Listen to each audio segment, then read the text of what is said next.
வணக்கம். இன்றைக்கி நம்ம ஒரு புது விஷயத்தை பற்றி பார்க்க போகிறோம். யோவான் 9:2 ஒரு வசனம் இருக்குது. சீஷர்கள் அவரை நோக்கி,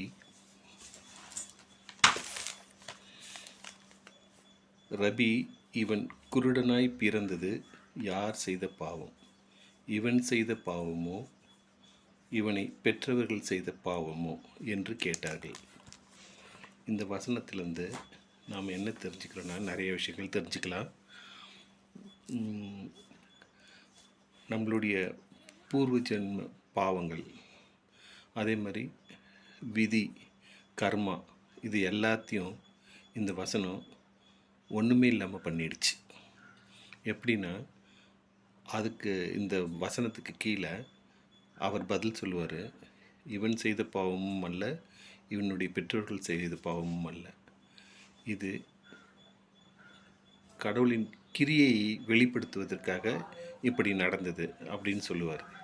இவன் அது சொன்னது மட்டும் இல்லாமல் ஒரு ரெண்டு மூணு நிமிஷத்தில் அவன் கண்ணில் எச்சில் உமிழ்ந்து அவனை சுகமாக்கிடுவார். இதில் நம்ம என்ன பார்க்குறோன்னா, நமக்கு முழுமையாக விடுதலை கிடச்சிடுச்சு. நம்மளுடைய முன்னோர்கள் பண்ண பாவத்துலேருந்து விடுதலை கிடச்சிடுச்சு, நம்ம பண்ண பாவத்துலேருந்து விடுதலை கிடச்சிடுச்சு. இப்போ நம்ம எங்கே இருக்கோம்? ஆதாம் ஏவாள் செய்த முதல் பாவத்துக்கு முன்னாடி நம்ம இருக்கிறோம். ஏன்னா இயேசு கிறிஸ்து நமக்கு அந்த விடுதலை வாங்கி கொடுத்துருக்காரு. நம்ம அங்கே இருக்கோம். இப்போ அங்கேருந்து பார்க்கும்போது இந்த பாவங்கள்லாம் நம்மளை ஒன்றுமே பண்ணாது. அதே மாதிரி நம்மளை யார் சபித்தாலும் நம்மளை அது அஃபெக்ட் பண்ணாது. ஏன்னா ஆசீர்வதிக்கிறதுக்கும் சபிக்கிறதுக்கும் அவருக்கு ஒருத்தருக்கு தான் உரிமை இருக்குது இல்லையா?